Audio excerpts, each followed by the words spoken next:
You think power belongs to the person who wants it most. You've been told your whole life that hunger drives success, that desire is the engine, that the one who wants it badly enough will get it.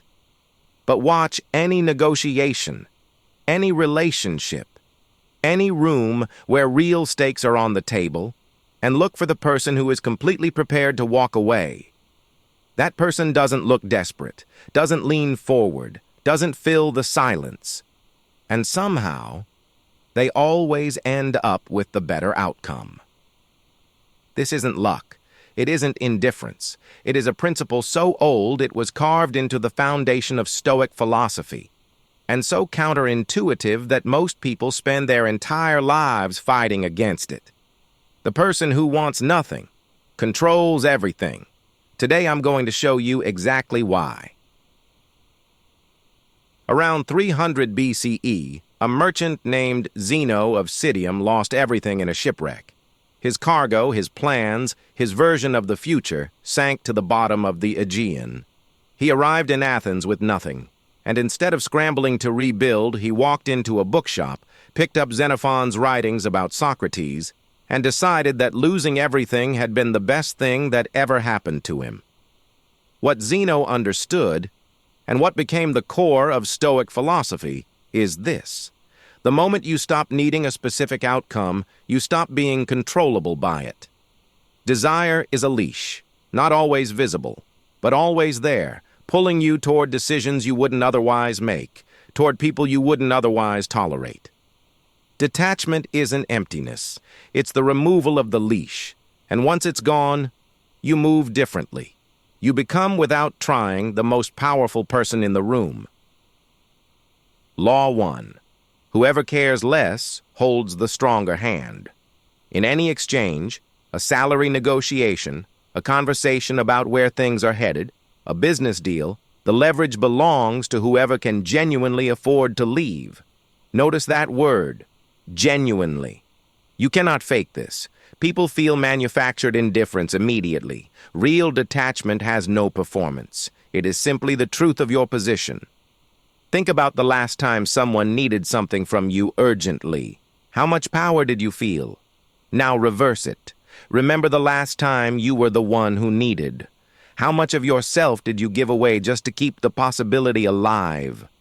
The Stoics called this the discipline of desire, not the destruction of wanting, but the careful choice of what you allow yourself to need. Before any high-stakes interaction, ask yourself what you are prepared to lose. If the answer is nothing, you are walking in already behind. Law 2. Attachment telegraphs your weakness before you say a word. Epictetus, born a slave, owned by a man who once broke his leg deliberately to demonstrate control, understood something about power that most free people never grasp. He wrote, "Make the best use of what is in your power, and take the rest as it happens." But the deeper teaching was this: your master knows what you love. If you love your comfort, threaten the comfort. If you love approval, withhold the approval. If you love a specific outcome, the other person, consciously or not, will feel that love and use it as leverage. You reveal what you need by how you react when it's threatened. Every flinch is information. Every urgency is a confession. Find what you're clinging to, because someone else has already found it. Remove the attachment, and you remove the handle they use to move you. Law 3. Desperation repels the very thing it chases. The job you wanted most, the one where your need showed up in the room before you did, somehow went to someone who seemed almost relaxed about it. The relationship you held on to too tightly collapsed under the weight of your grip. The deal you couldn't afford to lose, you lost. This is not the universe punishing effort. This is human perception responding to energy. Needing something from someone shifts the relational architecture. It places them above you, not in reality, but in the invisible calculus of the interaction. And people respond to that instinctively. They pull back from need. They move toward self-possession. Marcus Aurelius wrote in his private journal, never intended for anyone's eyes, that the object of life was to escape finding oneself in the ranks of the insane. Desperation is a form of insanity. It distorts judgment and makes the ordinary feel catastrophic. Detachment is the return to proportion, and proportion is magnetic. Law 4. The person who has already grieved the loss is already free. The Stoics called this premeditatio malorum, the premeditation of evils. Before you enter a negotiation or a difficult conversation, sit with the worst outcome, not to catastrophize, but to drain it of its power.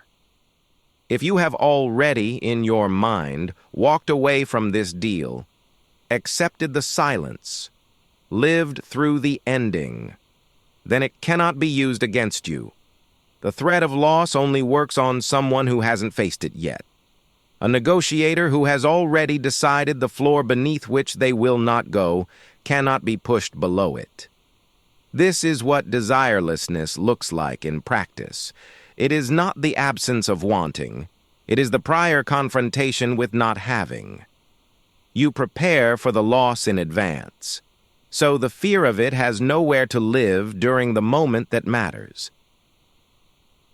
Law 5. Outcome independence changes your communication entirely. Most people speak from need. They soften statements that might cause friction. They monitor the other person's face while talking, adjusting the message in real time. Watch someone who genuinely doesn't need your approval, and notice how they speak. Complete sentences. No trailing off. They say the thing they mean, and then they stop. They don't over-explain. Over-explanation is anxiety performing as clarity. And the effect is striking. The person listening cannot find the edge to push on. There is no apology in the delivery. No gap where doubt could enter. You cannot negotiate with someone who has already made peace with the alternative. And you cannot destabilize someone whose words carry no hidden need for your agreement. Outcome independence is the bedrock of authentic authority. But there's something almost no one notices about what happens next. Here is the turn. Detachment is not indifference to life. It is the deepest possible engagement with it. When you stop needing a specific outcome, you finally see the situation clearly. You stop filtering reality through the lens of what you're afraid to lose. The negotiator who doesn't need the deal sees the deal most clearly. The person who doesn't need the relationship to look a certain way understands the relationship most honestly. Detachment is not distance. It is the removal of distortion. And here is the paradox Zeno knew from the bottom of the Aegean. The person who has nothing to protect protects themselves completely, not because they fight harder, but because they see cleaner, decide faster, and cannot be moved by the one lever that moves almost everyone else. Fear of loss. Remove that fear, and what remains is not emptiness. What remains is power. Before your next high-stakes conversation, before the meeting, before the ask, take 1 minute. Sit with the version of events where you don't get what you want. Not to accept failure, but to strip the outcome of its control over you. Ask, who am I without this result? If the answer is the same person, you are ready. If the answer collapses, you have work to do first. The Stoics were not teaching people to feel less. They were teaching people to be free. And freedom, in every room where something real is being decided, looks like the same thing. It looks like someone who could walk away and chose to stay. That is not weakness wearing patience. That is the whole game.